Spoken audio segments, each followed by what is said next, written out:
ভারতের রাষ্ট্রভাষা হিন্দি,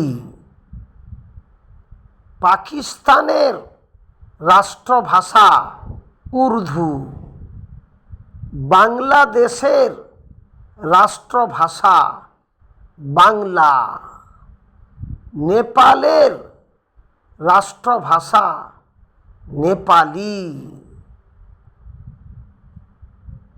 আমাদের ভারতবর্ষে কিছু মানুষের মধ্যে এই ভাষা বিদ্বেষ হয়েছে।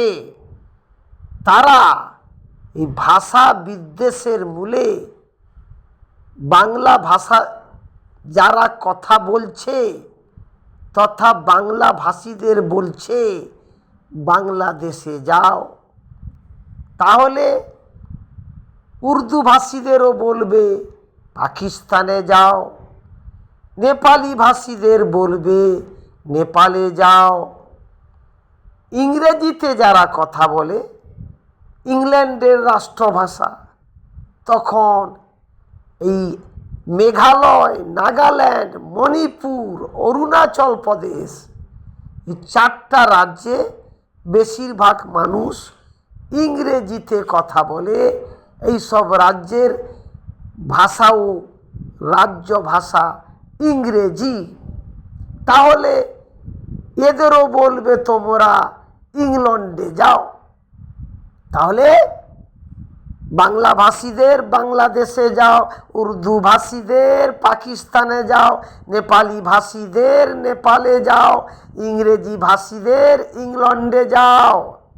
এবারে আপনারা যারা ভারতবাসী সবাই একটু ভাবুন, ভারতবর্ষের যারা এই ভাষা বিদ্বেষ নিয়ে বিভিন্ন ভাষার মানুষকে সেই ভাষা যে দেশের রাষ্ট্রভাষা সেই দেশে যেতে বলছেন, তাহলে উনারা জেনে রাখুন, তারা জেনে রাখুন পৃথিবীতে অনেক দেশ আছে যেসব দেশে মানুষ হিন্দিতে কথা বলে, তখন সেই সব দেশের মানুষকে তারা ভারতবর্ষে নিয়ে আসুন। তারা তো বলছে না ভারতে যেতে, ইনাদের কথা মতন বলছি। আমাদের ভারতবর্ষের রাষ্ট্রভাষা হিন্দি, পৃথিবীতে যেসব দেশে হিন্দিতে কথা বলে মানুষ তাদের ভারতে নিয়ে আসুন, তারপরে এদের ভারত থেকে তাড়ান, ঠিক হবে তখন।